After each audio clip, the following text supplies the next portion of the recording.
Welcome to S9 TV. ముందుగా headlines చూద్దాం.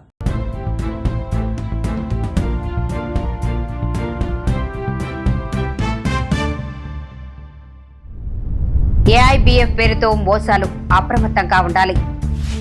Stipend కోసం ఆయుష్ వైద్యుల వంట వార్పు. హైడ్రా ఉద్యోగాలకు పోటెత్తిన నిరుద్యోగులు, తోపులాట. 2 లక్షల రూపాయల నగదు ఉన్న బ్యాగ్ తిరిగిచ్చిన ఆర్టీసీ సిబ్బంది. నా పేరు వెన్నంపల్లి జగన్మోహన్ శర్మ. నేను తెలంగాణ బ్రాహ్మణ సేవా సంఘ సమాఖ్య రాష్ట్ర చైర్మన్ను. గత 3-4 నెలల బట్టి ఏఐబిఎఫ్ సెక్రటరీ జనరల్ నేను అని ద్రోణంరాజు రవికుమార్ అనే వ్యక్తి తెలంగాణకు వచ్చి ప్రెస్ మీట్లు పెట్టి కొంతమందికి పదవులు ఇచ్చి డబ్బులు వసూలు చేస్తున్నట్టు మాకు ఇన్ఫర్మేషన్ ఉంది. కావున అట్లాంటి ఎవరైనా డబ్బులు ఇచ్చి మోసపోవద్దని నేను బ్రాహ్మణ బంధువులందరికీ కూడా విజ్ఞప్తి చేస్తున్నాను. ఇది 1984 నుంచి రిజిస్టర్ బాడీ. ఈ సంఘము అనేకమైనటువంటి మంచి బ్రహ్మాండమైన కార్యక్రమాలు చేస్తుంది. ఇటువంటి సంఘానికి చెడ్డ పేరు తీసుకురావడానికి కొంతమంది తయారై ఇట్లాంటి వాటిని ప్రయత్నం చేస్తున్నారు. వీటన్నిటిని కూడా పారదోలే విధంగా మేము ప్రజలకు తెలిసే విధంగా ఇవాళ మేము ప్రెస్ క్లబ్ లో ప్రెస్ మీట్ పెట్టడం జరిగింది. దీన్ని ఏఐబిఎఫ్ ఆల్ ఇండియన్ బ్రాహ్మణ్ ఫెడరేషన్ ను తప్పుతోవ పట్టించే విధంగా ఇది మాది, మా సంఘం అని ఒక కొత్త రిజిస్ట్రేషన్ కు ప్లాన్ చేసుకుంటూ ఇది మాదే అని చెప్పుకుంటూ పైసలు వసూలు చేసి పదవులు ఇవ్వడం జరుగుతుంది. అటువంటి వాటిని ఎవరిని నమ్మద్దని కూడా తెలియజేస్తూ, ఇక్కడ మీ ముందర నిదర్శనానికి మా ఆల్ ఇండియా ప్రెసిడెంట్ ప్రదీప్ జ్యోతి గారిని, మహిళా ప్రెసిడెంట్ అదేవిధంగా మాలిని గారిని, మిగతా సభ్యులందరినీ కూడా మీకు పరిచయం చేయడం జరిగింది. అతి త్వరలో తెలంగాణలో పెద్ద ఎత్తున అన్ని రాష్ట్రాల నుంచి పిలిచి కూడా ఒక సమావేశం ఏర్పాటు చేయడానికి కూడా మేము ముందున్నాం. ఇది పాత్రికేయ మిత్రుల ద్వారా తెలంగాణ ఇరు తెలుగు రాష్ట్రాలకు కూడా తెలియజేయడం జరుగుతుంది. నమస్కారాలు. ఈ రోజుకి తెలంగాణ ఆయుష్ పోస్ట్ గ్రాడ్యుయేట్స్ అండ్ ఇంటర్న్స్ కలిపి చేసే సమ్మె 7వ రోజుకి చేరుకుంది. ఇంతవరకు మాకు ప్రభుత్వం నుంచి ఎటువంటి స్పందన కూడా రాలేదు. ఒక్కసారి మమ్మల్ని పిలిచి మాట్లాడడం అనేది కూడా మాకు జరగలేదు. మేము గత 7 రోజులుగా చేసిన సమ్మెకి ఎటువంటి స్పందన కొంచెం కూడా మాకు ఎక్కడి నుంచి కూడా రాలేదు. దానికోసమని మేము గవర్నమెంట్ మా కోసం స్పందించాలని మేము కోరుకుంటున్నాము. ఇంతకుముందు అపోజిషన్లో ఉన్నప్పుడు భక్తి విక్రమార్క గారు ఏం చెప్పారంటే ఆన్ పార్ విత్ అలోపతి ఆయుష్ వైద్యులకు కూడా ఇవ్వాలి అని చెప్పారు. కానీ ఇప్పుడు వాళ్ళు రూలింగ్ పార్టీలోకి వచ్చి 3 years అయింది. కానీ దాని నుంచి మాకు ఎటువంటి స్పందన కానీ, దాని నుంచి ఎటువంటి రిజల్ట్ కానీ, రెస్పాన్స్ కానీ మాకు రాలేదు. మేము ఇలా స్ట్రైక్ చేసినామని తెలిసి కూడా మాకు ఎటువంటి రెస్పాన్స్ రాకపోవడం అనేది చాలా బాధాకరమైన విషయం. తో పోల్చుకుంటే యాక్చువల్లీ మేము ఇక్కడ మీకు ఒక డిస్ప్లే అనేది పెట్టాము. ఇక్కడ ఢిల్లీలో వచ్చేసి మనకి 1,38,000 వరకు స్టైపెండ్ వస్తుంది పోస్ట్ గ్రాడ్యుయేట్స్కి. నెక్స్ట్ బీహార్లో వచ్చేసి 99,220 రూపీస్ వస్తుంది. ఉత్తరప్రదేశ్లో 93,256 రూపాయలు, వెస్ట్ బెంగాల్లో 74,960 రూపాయలు, కేరళలో 65,000, ఆంధ్రప్రదేశ్లో మన పక్క రాష్ట్రమైన ఆంధ్రప్రదేశ్లో కూడా 60,000 వరకు మనకి స్టైపెండ్ వస్తుంది. కానీ ఈ స్టైపెండ్ అన్నింటిలో చూసుకుంటే మనం తెలంగాణ రాష్ట్రం అనేది చివరిలో ఉంది. బైఫర్కేషన్కి ముందు మనకి ఆంధ్రప్రదేశ్కి సేమ్ స్టైపెండ్ అనేది నడుస్తుంది ఆన్ పార్ విత్ అలోపతి. కానీ బైఫర్కేషన్ తర్వాత మనకి రావాల్సిన హైక్స్ అనేవి జరగలేదు. కానీ ఆంధ్రాలో హైక్స్ అనేవి రావడం జరిగింది. దానివల్లనే ఇక్కడ 60,823 రూపీస్ అనేది మనకు కనిపిస్తుంది. కానీ తెలంగాణలో మాత్రం మనకి రావాల్సిన 8 హైక్స్ అనేవి రావడం జరగలేదు.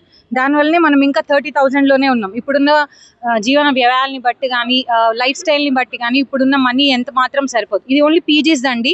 యూజీస్ది తీసుకుంటే తెలంగాణలో ఇంటర్న్స్కి ఓన్లీ 13,000 అంటే 13,000 చిల్లర మాత్రమే వస్తుంది. దాంతో ఒక ఇంటి రెంట్ కట్టుకోవడానికి కూడా ఈ మెట్రోపాలిటన్ సిటీలో సరిపోదు. దానికోసం అని మేము మా హైక్ అనేది మేము మా రైట్గా మేము అడుగుతున్నాం. మేము ఎక్కడ గవర్నమెంట్కి వ్యతిరేకంగా వెళ్ళడం లేదు. కేవలం మమ్మల్ని గుర్తించి మాకు కావాల్సిన హక్కు మాకు దయచేయమని అడుగుతున్నాం. నా పేరు శ్రీకాంత్ అన్న, సూర్యాపేట డిస్టిక్ మాది. నిన్న వచ్చినాం మేము ఇక్కడికి. తెల్లారి గట్ల 4 గంటలకు వచ్చినాం. 2 years నుంచి ఉద్యోగాలు లేక వెయిట్ చేస్తున్నాం. హైడ్రాలో 150 జాబులు పడ్డాయి. 50 ఏమో డ్రైవర్, 100 ఏమో హైడ్రాకి సంబంధించిన పర్సన్ అసిస్టెంట్. అంతే చెప్పు ఇంకా. సూర్యాపేట నుంచి మేము 10 మంది వచ్చినాం అన్న. 4 గంటలకు వచ్చినాం. ఇక్కడ కండక్ట్ చేస్తామన్నారు, చేయలేదు. వెయిట్ చేసినాం బయట. కొంచెం అల్లర్లు అయినాయి. వెనక కొంచెం చిట్టీలు టోకెన్ దగ్గర సిబ్బంది సరిగ్గా లేక ఇబ్బంది అయింది. ఈవెంట్ కండక్ట్ చేస్తానికి 500 ఇచ్చిర్రు ఈ రోజు. రేపటికి మళ్ళీ 500 ఇచ్చిర్రు. ఈ రోజు 3ంటికి స్టార్ట్ చేస్తారండి. మార్నింగ్ తొక్కిసలాట పోలీసులు లాఠీ చార్జ్ ఏం చేయలేదు. వీళ్ళే వాళ్ళు సీరియల్ మెటర్ అంటే కొంతమంది ఆకతాయిలు ఉంటారు కదా యువత అన్నప్పుడు, ఇక వాళ్ళే గొడవకు సృష్టించారు.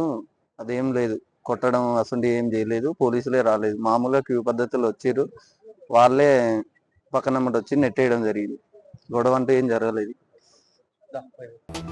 Medchal depot sir 215 night out service duty చేస్తుండగా పటేల్ కూడా టు సికింద్రాబాద్ స్టేషన్ వెళ్తుండగా ఒక ప్యాసింజరు ప్రమోద్ అనే ప్రశాంత్ అనే వ్యక్తి నా బస్సులో 1:15 రాత్రి అర్ధరాత్రి 1:15 సమయంకు ఎక్కారు.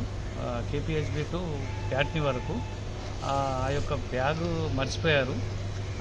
మేము రిటర్న్లో వస్తుండగా బ్యాగ్ చూసేసరికి మా దగ్గర పెట్టుకొని తెల్లారి మార్నింగ్ మా డిపో మేనేజర్ గారికి మరియు సిఐ గారికి ఇంటిమేషన్ ఇచ్చాము. ఇన్కమింగ్ అయినాక మా సిఐ గారి సమక్షంలో, ఏడీసీ గారి సమక్షంలో, విజిలెన్స్ అధికారుల సమక్షంలో ఆ యొక్క బ్యాగు, క్యాష్ 2 lakhs, మళ్ళీ ల్యాప్టాప్, ఇతర సామాగ్రి, వాచ్, ఇవి 2 పర్సులు, ఇవన్నీ హ్యాండ్ ఓవర్ చేయడం జరుగుతుంది. నేను ప్రశాంత్, నేను సాఫ్ట్వేర్ ఇంజనీర్ చేస్తాను. నిన్న రాత్రి నేను ఇంటికి పోయే దారిలో కేపీహెచ్పి టు ప్యాట్నీ టికెట్ తీసుకున్నాను. నేను 1:15కి కేపీహెచ్పిలో బస్ ఎక్కాను. 1:45కి ప్యాట్నీలో దిగే సమయంలో నేను బ్యాగ్ మర్చిపోయాను బస్సులో. సో నేను జేబీఎస్లో ఉన్న దానికి ఎంక్వైరీకి పోయాను, అక్కడికి వెళ్ళాను. కాకపోతే ఇక్కడ కూడా పోలీస్ స్టేషన్లో కూడా కంప్లైంట్ ఇచ్చాను. కాకపోతే మార్నింగ్ సార్ వాళ్ళు entire department driver and conductor గారు ఫోన్ చేసేసి మీది ఇక్కడ మాకు వచ్చేసిందని చెప్పేసి డిపోలో హ్యాండ్ ఓవర్ చేశారు, మేడ్చల్ డిపోలో. సో ఇవాళ మాకు వచ్చేసాక చూసుకుంటే మాకు అన్ని రకాల ఏమేమైతే బ్యాగ్లో ఉన్నాయో, ల్యాప్టాప్, 2 lakhs ప్లస్ క్యాష్, అన్ని రకాల వస్తువులు మాకు హ్యాండ్ ఓవర్ చేశారు. ఇలా చేసినందుకు డ్రైవర్ గారికి, కండక్టర్ గారికి, సిఐ సార్ గారికి, ఎంటైర్ స్టాఫ్కి ధన్యవాదాలు తెలుపు. ఇంతటితో వార్తలు సమాప్తం. మరిన్ని అప్డేట్స్ కోసం చూస్తూనే ఉండండి S9 టీవీ న్యూస్.